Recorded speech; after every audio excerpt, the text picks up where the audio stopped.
우리가 함께 나눌 말씀은 잠언 16장 9절과 시편 127편 1절에서 2절입니다.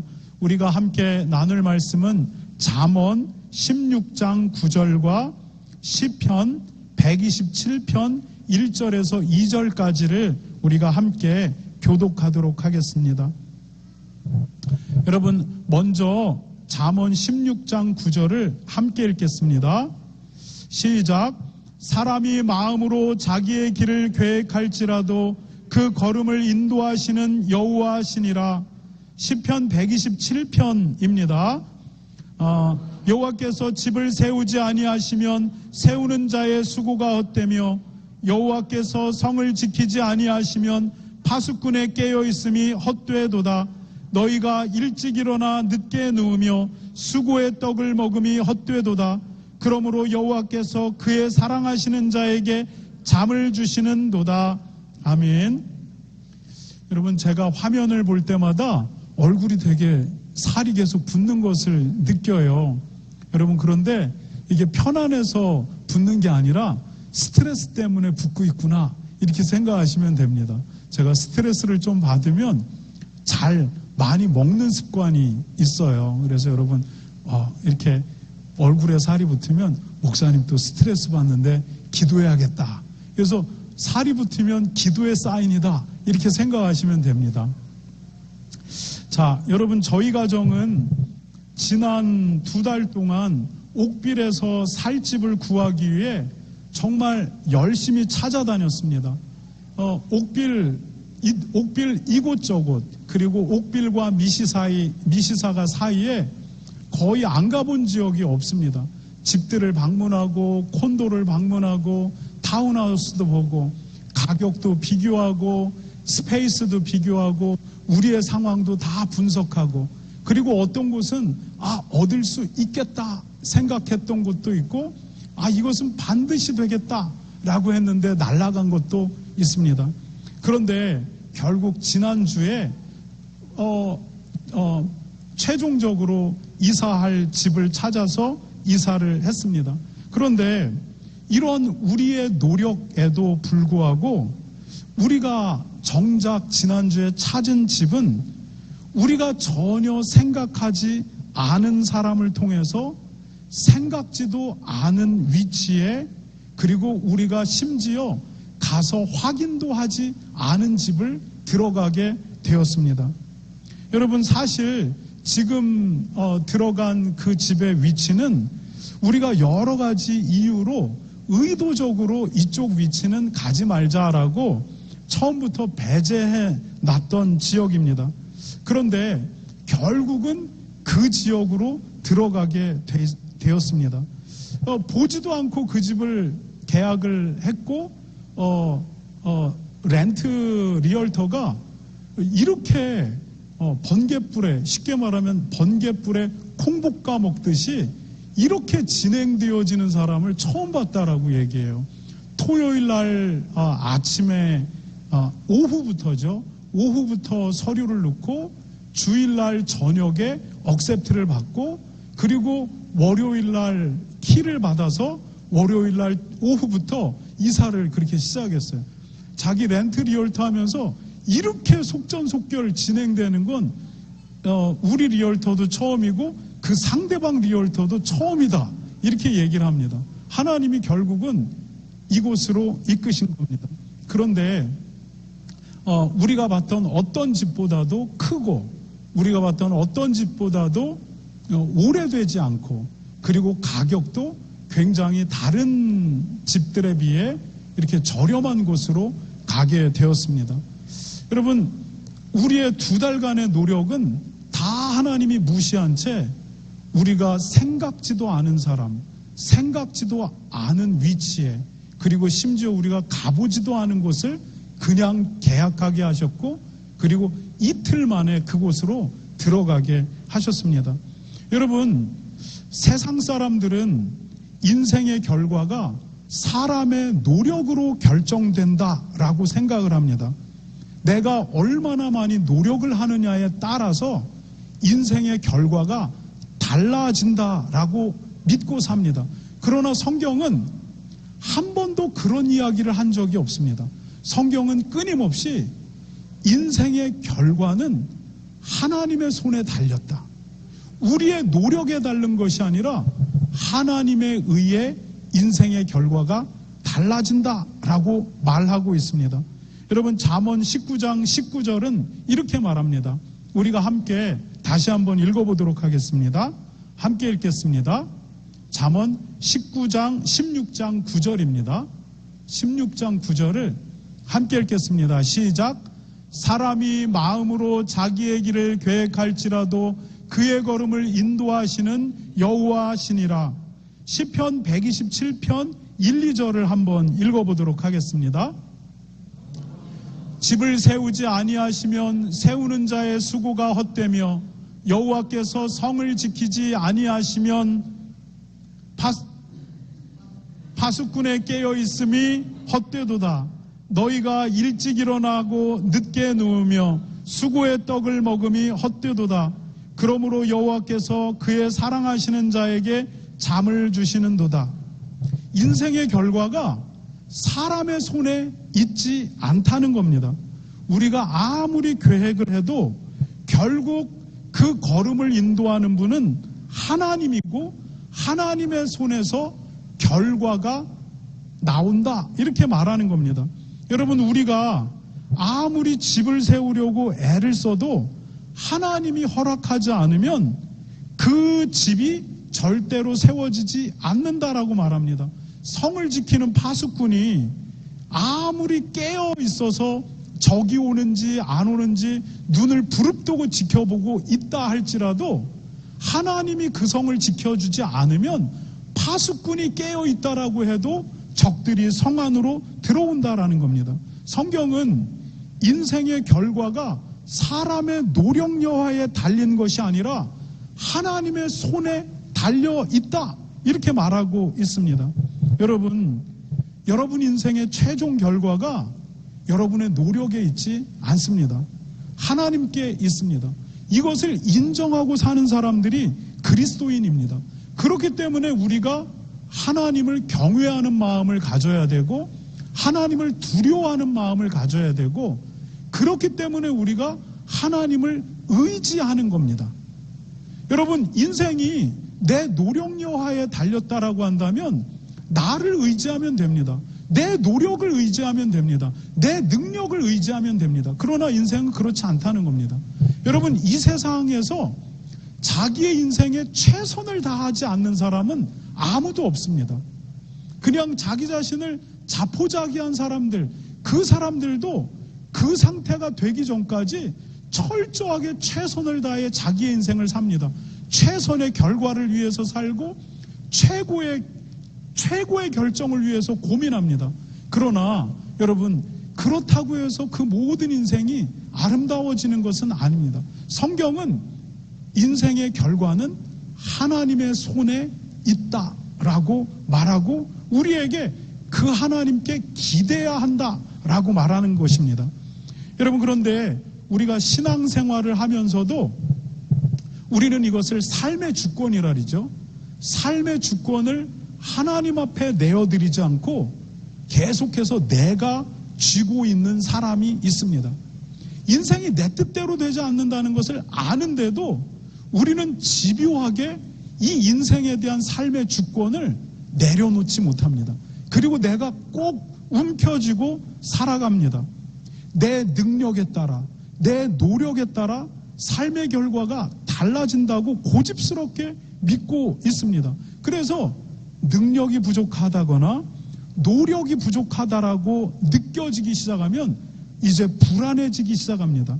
그래서 그 불안함 속에서 이 노력을 더 만들어내려고 하고 이 능력을 더 만들어내려고 합니다. 그래서 밤낮을 가리지 않습니다. 그리고 끊임없이 걱정하고 고민하고 염려합니다.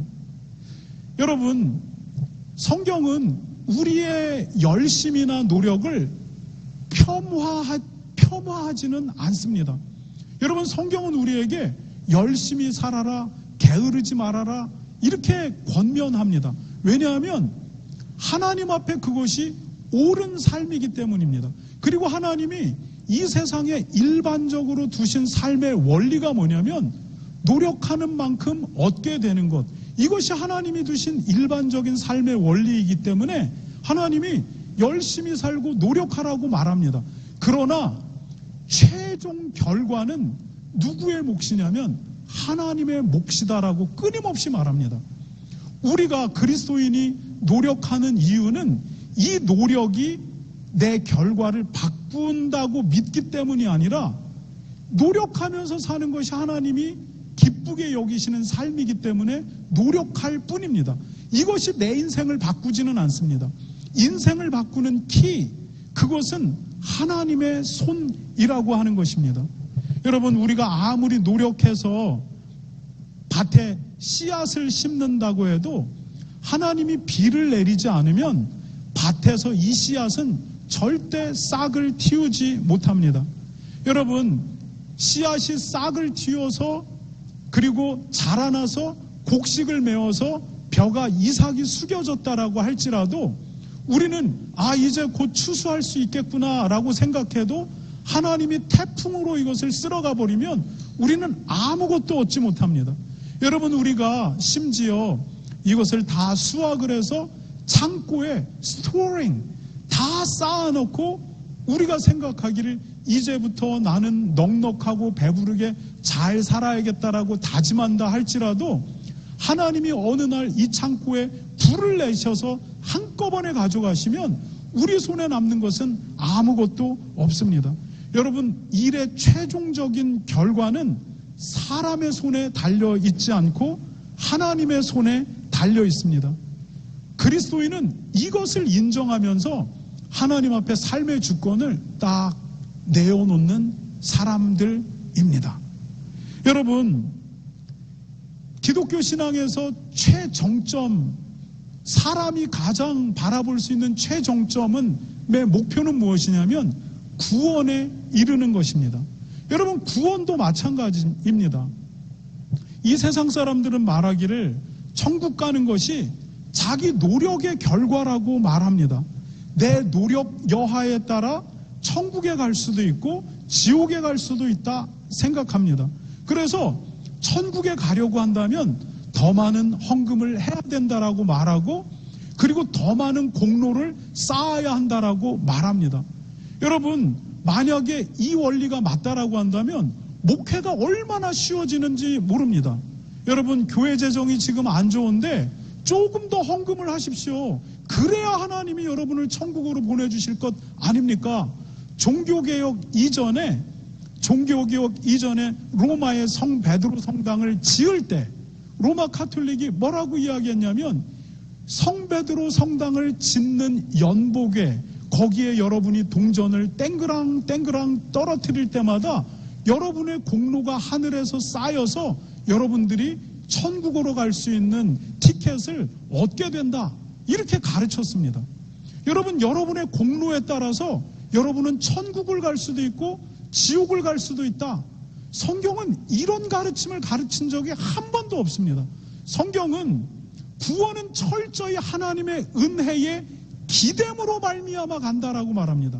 그러면 하나님의 은혜가 무엇입니까? 십자가에서 하나님이 우리의 죄값을 예수님을 통해 대신 속량하신 것, 이 은혜에 기대서 우리가 하나님 앞에 서게 되는 것이라고 성경은 끊임없이 이야기합니다. 여러분, 인생의 결과가 사람의 노력에 달려 있지 않습니다. 인생의 최종 목표가 구원인데 이 구원도 인간의 노력에 달려 있지 않다라고 성경은 말합니다. 하나님의 은혜에 기대는 사람만이 하나님이 그 인생의 결과를 하나님 편으로 바꾸어 놓는다라고 하는 것입니다. 여러분, 그리스도인은 삶의 주권을 하나님 앞에 딱 내려놓습니다. 네, 여러분, 노력을 하죠. 열심히 살죠. 그러나 최종 결과가 하나님 앞에 있다라고 생각하기 때문에 어떻게 되냐면 내가 최선을 다합니다. 다하지만 잠을 자야 할 그 시간에는 잠을 자게 됩니다. 여러분, 인생의 결과가 내 손 안에 있다라고 생각하는 사람은 절대 잠들 수 없습니다. 모두가 잠들어 있을 때 난 노력해야 된다라고 생각합니다. 모두가 지금 뇌를 멈추었을 때 나는 뇌를 작동시켜서 최선의 결과를 내가 선택해야 된다라고 생각합니다. 그렇기 때문에 삶의 주권을 캐스팅 아웃, 하나님께 내던져 놓지 않으면 잠잘 수도 없고 뇌를 셧다운 시킬 수도 없습니다. 끊임없이 내 노력과 내 판단에 의해서 인생이 결정될 수 있다라고 생각하기 때문에 쉬지 않고 움직이게 됩니다. 여러분, 그래서 오늘 시편 124편 2절이 이렇게 말하는 겁니다. 우리가 그 구절을 다시 한번 읽어보도록 하겠습니다. 다 함께 124편 2절을 읽겠습니다. 시작. 너희가 일찍이 일어나고 늦게 누우며 수고의 떡을 먹음이 헛되도다. 그러므로 여호와께서 그의 사랑하시는 자에게 잠을 주시는도다. 여러분, 무슨 말입니까? 2절 앞서서 뭐라고 얘기하냐면, 여러분들이 하나님 없이 아무리 집을 지어 보십시오. 하나님이 허락하지 않는다면 이 집 지어지지 않습니다. 여러분들이 아무리 눈을 부릅뜨고 이 성을 지켜보십시오. 하나님이 지켜주지 않는다면 그 노력 다 헛된 겁니다. 모든 결론은 하나님의 손에서 나오니까 하나님 의지하십시오. 이렇게 이야기하고 이제 2절로 가서 이야기하는 겁니다. 그것을 깨닫지 못하고 인생의 결과가 내 손에서 온다라고 생각하고 늦게 누우며, 왜냐하면 인생의 결과가 내 손 안에 있으니까 하루 종일 일하고 늦게, 모든 사람들 9시면 잠드는데 12시, 1시에 잠드는 겁니다. 왜냐하면 인생의 결과가 내 손 안에 있기 때문입니다. 그리고 늦게 누우며 수고의 떡을 먹습니다. 정말 수고하고 수고하는데 그것이 다 헛되다라는 겁니다. 그것이 인생의 결론을 만들지 않는다는 겁니다. 그러면서 오늘 시편 기자는 이렇게 결론을 냅니다. 그러므로 여호와께서 그의 사랑하시는 자에게 잠을 주시는도다. 여러분, 이 말이 무슨 말입니까? 하나님이 사랑하는 자가 누굽니까? 그분의 은혜에 철저히 기대는 사람입니다. 그분의 은혜에 내 삶의 주권을 캐스팅 아웃한 사람입니다. 하나님이 알아서 하겠지. 그 사람 노력해야 되는 순간에 최선을 다해 노력하고 집에 딱 들어가면 손 툭툭 털고 발 툭툭 털고 그때부터 잡니다. 왜냐하면 어차피 하나님의 손에 모든 것이 있기 때문에 더 이상 뇌를 굴릴 필요가 없습니다. 그냥 내가 내 상황에서 최선을 다했다면 그것이 끝인 겁니다. 나를 상할 정도로 노력하게 하거나 사람들과의 관계를 깨면서까지 노력하지 않습니다. 그냥 자야 하는 시간에 자게 되고 내가 내 상황에서 하는 모든 상황에 최선을 다했다면 그것으로 손을 털어버린다는 것입니다. 여러분, 하나님을 의지하면서 산다는 것이 무엇입니까? 이 믿음대로 사는 것입니다. 여러분에게 이 믿음이 있으시기 바랍니다. 여러분의 삶의 주권을 하나님 앞에 캐스트 아웃 하시기 바랍니다. 이것이 그리스도인의 신앙입니다. 그런데 우리 삶을 구체적으로 들어가면 이제 우리가 딱 붙들고, 주권을 딱 붙들고 놓지 않는 삶의 영역들이 있습니다. 여러분, 저는 사실 이 영역을 구체적으로 3가지 영역으로 준비했었는데 이 3가지를 다 이야기하면 너무 길 것 같아서 오늘 한 가지, 가장 중요한 한 가지를 먼저 이야기하려고 합니다. 여러분, 그것이 무엇입니까? 모든 사람들이 절대 놓지 않는 삶의 주권의 영역, 그것이 무엇입니까? 우리가 함께 앞에 화면을 한번 읽어보도록 하겠습니다. 함께 읽어보겠습니다. 시작. 돈에 대한 주권, 즉 먹고 사는 일에 대한 주권을 하나님께 내려놓으십시오. 여러분, 모든 사람들이 누구나 동일하게 적용되어지는, 내가 딱 쥐고 있으려고 하는 삶의 주권이 돈에 대한 영역이에요. 여러분, 예수님이 뭐라고 얘기하냐면 돈과 하나님을 겸하여 섬길 수 없다, 이렇게 이야기해요. 여러분, 그래서 어떤 목사님이 재밌는 표현을 쓰는데 하나님의 라이벌이 누구냐면 돈이래요. 하나님의 라이벌이 돈이래요. 신자들에게. 신자는 돈과 하나님을 같이 섬긴대요. 하나님과 돈을 동급 안에 두고 섬긴다라고 하는 말입니다. 여러분, 그런데 하나님이 우리에게 이 돈에 대한 주권 딱 놓으라고 하나님이 성도들에게 요구하고 있다는 것입니다. 여러분, 이스라엘 백성들이 지켜야 될 몇 가지 율법이 있어요. 첫 번째 뭐냐면 안식일이에요. 6일간 열심히 일해라. 그러나 7일째 되는 날에는 무조건 쉬어라. 이게 안식일입니다. 그런데 안식일에 쉬는데 누구까지 쉬어야 되냐면 이스라엘 백성만 쉬는 게 아니에요. 이스라엘 백성의 집에 있는 종들 있죠. 종들도 쉬게 해요. 주인만 쉬는 게 아니에요. 너도 쉬고 종들도 쉬어야 한다. 여러분, 종들만 쉬는 게 아니에요.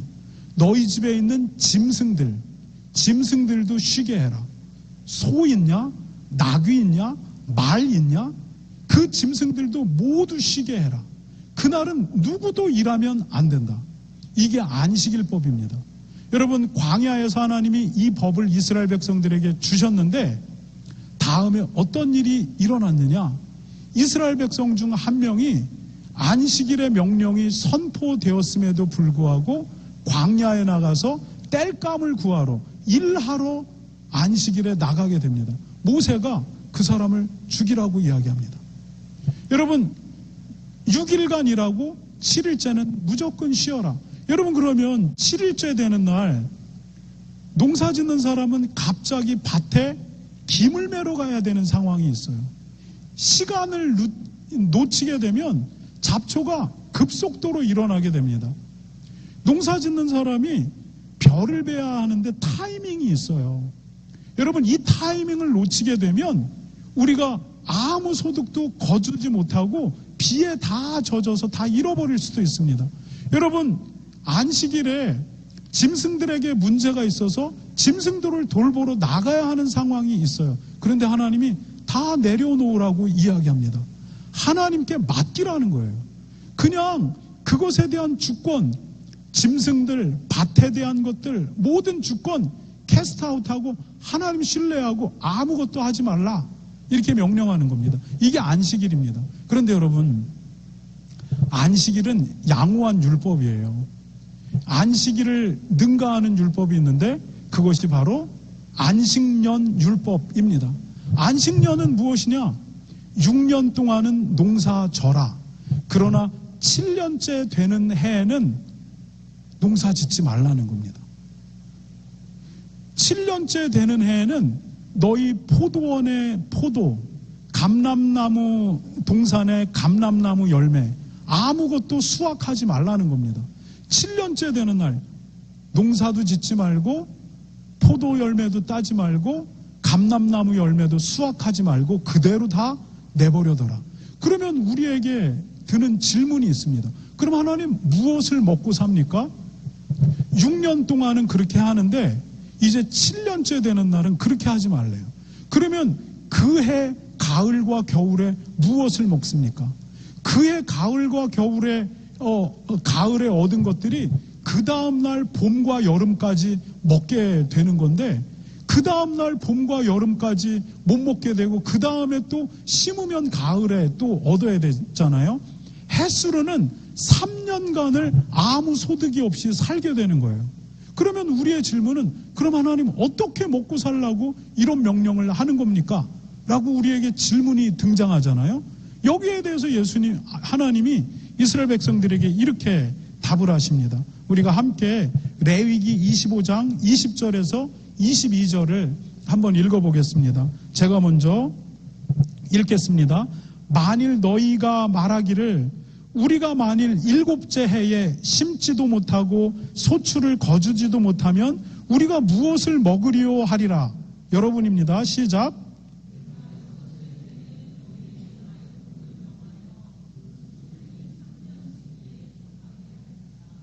여러분, 안식년에 밭 농사 짓지 마. 포도 열매 따지 마. 감람나무 열매 따지 마. 그러면 그냥 올라올 거 아니에요. 그럼 포도 열매 어떡합니까? 감람나무 열매 어떡합니까? 그거 가난한 자들이 먹게 그냥 놔둬. 너희들은 수확하지 마. 그리고 가난한 자들 뿐만이 아니라 들의 짐승들도 그거 먹게 놔둬. 하나님이 이렇게 명령하는 겁니다. 그러면은 우리는 무엇을 먹습니까? 이게 햇수로 3년을 기다려야 되는데 다음 소출까지 내가 6년째 되는 해에 3년 먹을지를 주겠다는 거예요. 6년째 되는 해에 하나님이 복을, 나의 복을 선언해 주겠다. 이렇게 얘기해요. 6년째 되는 그 해에는 하나님이 복을 선언해서 3년 먹을 만큼의 풍년이 일어나는 겁니다. 그래서 밀과 보리가 3년 먹을 만큼 풍년을 이루고, 포도 열매가 3년 먹을 만큼 풍년을 이루고, 감람나무 열매가 3년 먹을 만큼 풍년을 이룬다는 거예요. 그래서 이것을 먹고 살게 한다라는 겁니다. 여러분, 이스라엘 백성들이 돈에 대한 주권, 먹고 사는 것에 대한 주권을 하나님 앞에 던져버린다. 캐스팅 아웃한다. 그러면 이 율법을 순종하는 겁니다. 그러나 이 주권을 내가 쥐고 있으면 결코 그 율법대로 따라가지 못하는 겁니다. 안식일에도 일을 해야 되는 거고 안식년에도 일을 해야 되는 겁니다. 내가 하나님을 믿지 못하기 때문에 끊임없이 인생의 결과가 내 노력에 달렸다라고 생각하기 때문에 밤낮 일하는 겁니다. 쉬지 않고 일하는 것입니다. 모두가 다 쉬어도 나는 쉴 수 없다라고 말하는 겁니다. 여러분, 쉼은 믿음을 가진 사람의 몫입니다. 평안은 믿음을 가진 사람의 몫입니다. 하나님이 당신을 의지하는 백성에게 하나님이 먹여주고 입혀준다라고 약속합니다. 그 약속을 믿는 사람이 쉬어갈 수 있는 겁니다. 그 약속을 믿는 사람이 평안을 누리는 겁니다. 여러분, 그런데 하나님이 돈에 대한 주권을 조금 더 직접적으로 요구하신 율법이 있습니다. 그것은 11조 율법입니다. 내가 얻은 소득의 11조를 하나님 앞에 바치는 것입니다. 여러분, 10분의 1 소득 가운데 10 중에 하나 나에게 바치라는 겁니다. 그래서 그것을 통해 레위인이 먹고 성전과 성막의 종교 시스템이 유지되고 가난한 자들을 돌보게 하라는 겁니다. 여러분, 이스라엘 백성들이 돈에 대한 주권, 먹고 사는 것에 대한 주권을 하나님 앞에 맡기면 그 율법에 순종하는 겁니다. 그러나 그 주권을 하나님 앞에 내어드리지 못하면 그 율법은 지켜지지 못합니다. 여러분, 안식일, 안식년, 그리고 11조, 끊임없이 이 율법들이 우리에게 무엇을 이야기합니까? 먹고 사는 것에 대한 주권이 여러분에게 달린 게 아니라 하나님께 달려있음을 고백하라는 겁니다. 믿으라는 겁니다. 이것을 믿지 못하면 이 율법에 순종하지 못하게 되고, 이것을 믿게 되면 이 율법에 순종하게 됩니다. 그러면서 안식일에 쉬게 되는 거고, 안식년을 일체 1년을 통째로 쉬게 되는 거고, 하나님 앞에 11조의 율법을 지켜 나가게 되는 겁니다. 이 율법들이 끊임없이 우리에게 요구하는 것은 삶의 주권, 돈에 대한 주권, 먹고 사는 것에 대한 주권이 나에게 있으니까 나를 의지하라 라고 말하는 것입니다. 여러분, 그렇다면 돈에 대한 주권, 먹고 사는 것에 대한 주권을 하나님 앞에 올려드린다라고 하는 것은 구체적으로 그럼 어떤 삶일까? 저는 두 가지로 정리를 했어요. 우리가 같이 한번 읽어보겠습니다. 시작. 먹고 사는 것 때문에 자기를 해칠 만큼 수고하지 마십시오. 여러분, 최선을 다해서 일하고 있습니까?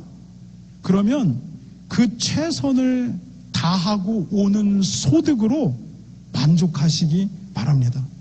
여러분, 하나님이 여러분에게 충분하다라고 말씀하십니다.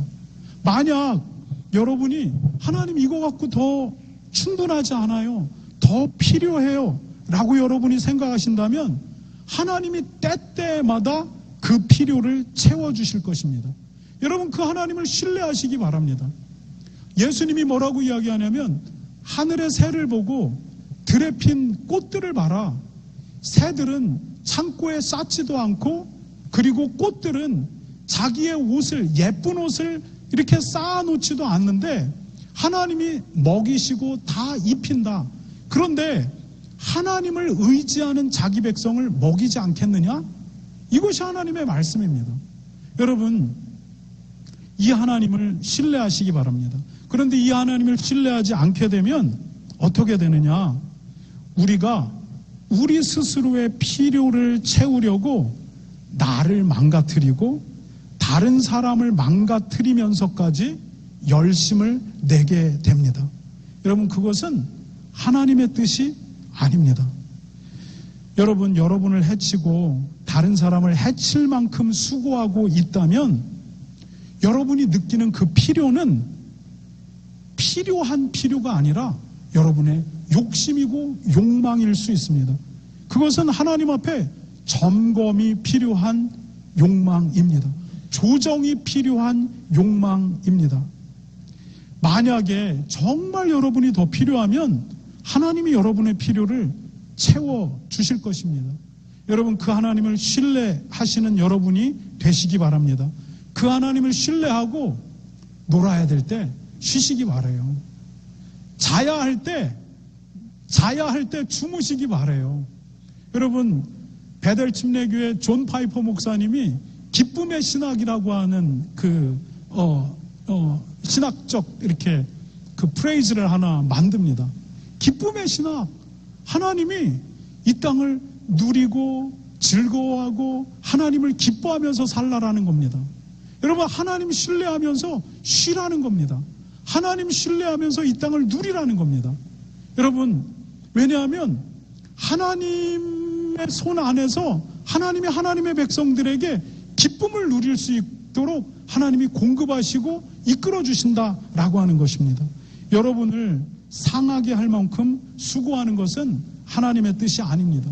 하나님의 주권을 인정하고 놀고 자고 쉬시기 바랍니다. 여러분 두 번째는 뭐냐? 우리가 함께 읽겠습니다. 시작. 하나님 앞에서 재정의 의무를 행하십시오. 그러면 먹고 자고 쉬는 것만으로 끝나냐? 그렇지 않습니다. 여러분 하나님이 우리에게 재정의 부분에서 먹고 사는 문제에 있어서 하나님 앞에 행해야 될 재정의 의무를 하나님이 이야기하십니다. 안식일 거룩하게 지키고 안식년 바딱 다 놀게 해라. 그리고 11조 하나님 앞에 드려라. 열 중에 하나를 하나님 앞에 드리라고요? 이게 아니라 하나님이 열을 주셨는데 9은 네가 쓰고 하나만 나한테 달라. 이게 바로 11조 율법입니다. 여러분 교회는 전통적으로 구약의 전통을 따라서 11조를 성숙한 그리스도인의 재정 의무로 두고 있습니다. 여러분 교회 헌금으로 교회의 일꾼들이 도움을 받고 교회를 운영하는 데 사용하고 교회의 존재 이유인 선교와 구제를 진행해 가게 됩니다. 여러분 우리가 여름 수양회를 정말 좋은 곳에서 우리의 영성을 가다듬고 왔죠. 그 또한 성숙한 그리스도인의 재정 의무를 통해서 가능한 겁니다. 여러분 그냥 주어지는 것이 아닙니다. 누군가는 성숙한 그리스도인이 하나님 앞에 행하는 재정의 의무를 통해 그 모든 것들이 진행된다는 것입니다. 여러분 하나님께서 여러분에게 주신 은혜를 따라 감당해야 될 재정의 의무를 감당하시기 바랍니다. 하나님이 여러분에게 많은 것을 주었다면 많이 감당하시고 하나님이 적게 주었다면 여러분 적은 만큼 은혜를 따라 감당하시기 바라요. 이것이 하나님이 우리에게 요구하시는 것입니다. 여러분 삶의 주권 하나님 이거 내가 내려놓고 요거까지 저거 하면 내 삶 망합니다. 여러분 이 주권을 내가 딱 쥐고 하나님을 향하여 캐스팅아웃 하지 않으면 마음에 절대 평안함이 오지 않습니다. 마음의 평안함이 오지 않을 뿐만 아니라 하나님이 주시는 복의 길도 막히게 됩니다. 여러분 은혜를 따라 하나님 앞에 드리시기 바랍니다. 이것이 성도가 하나님 앞에 돈에 대한 주권, 재정에 대한 주권, 먹고 사는 것들에 대한 주권을 하나님 앞에 캐스팅 아웃 하는 것입니다. 여러분, 우리가 또 살다가 보면 저와 비교되는 사람들이 있어요. 이게 나보다 더 많이 가진 것 같고 나보다 더 누리면서 사는 것 같고. 여러분, 그런데 부러워하지 마세요. 성경에서 하나님 뭐라고 얘기하냐면 내가 많이 준 자에게 많이 요구할 것이다 라고 말하고 있어요. 여러분, 하나님이 많이 주는 사람들에게 하나님이 그만큼의 재정의 의무를 또한 요구하고 있다라는 것을 여러분 기억하셔야 돼요. 여러분, 정말 어려운 일들이 뭔지 아세요? 제가 돈이 진짜 많잖아요. 여러분, 저보다 돈이 많은 분 한번 손 들어보세요. 아무도 없을 거예요. 제가 진짜 돈이 얼마나 많은지 몰라요. 그런데 여러분, 돈이 많으면 얼마나 고민되고 신경 써야 되는 게 많은지 몰라요. 이거는 어디로 보내야 되는가? 이것은 또 누가 필요로 하는가? 여러분, 우리가 먹는 거 똑같아요. 똑같아요. 아침에 오늘 빵에다가 꿀 뿌려가지고 하나 먹고, 그 다음에 달걀, 우리 옆집 미로 아저씨가 팜에서 갖고 온 거 선물 준 거 달걀 하나씩 먹고 소금에 찍어서 이렇게 왔어요. 여러분, 그런데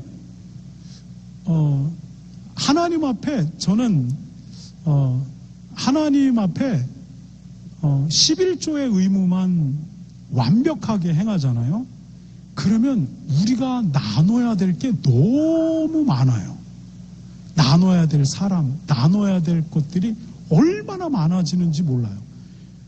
날마다 고민해요. 이제 하나님이 그만 이렇게 이게 계속해서 하나님 앞에 드려야 될 의무들이 이 생각이 나서 어떻게 보내야 되는가를 고민하니까 이게 누군가가 재정을 이렇게 주기도 하고 맡기기도 하면 그러면 11조를 떠나서 그냥 또 누군가가 재정을 맡기면 이건 하나님 어디로 보내라고 어떻게 쓰라고 이렇게 주는 겁니까? 이게 얼마나 머리 아프고 골 아픈지 몰라요. 그런데 하나님이 계속해서 맡기게 되는 겁니다. 여러분, 주는 사람은 끊임없이 주는 삶을 살아요. 그런데 받는 사람은 끊임없이 받는 삶을 살게 됩니다. 여러분, 하나님 앞에 여러분이 주기 시작하면 이것도 주고 저것도 주라고 이야기해요. 그게 뭐냐면 맡길만 하니까 하나님이 맡기는 거예요. 맡겨서 계속 나누게 하고 돌보게 하고 필요를 채우게 하는 거예요.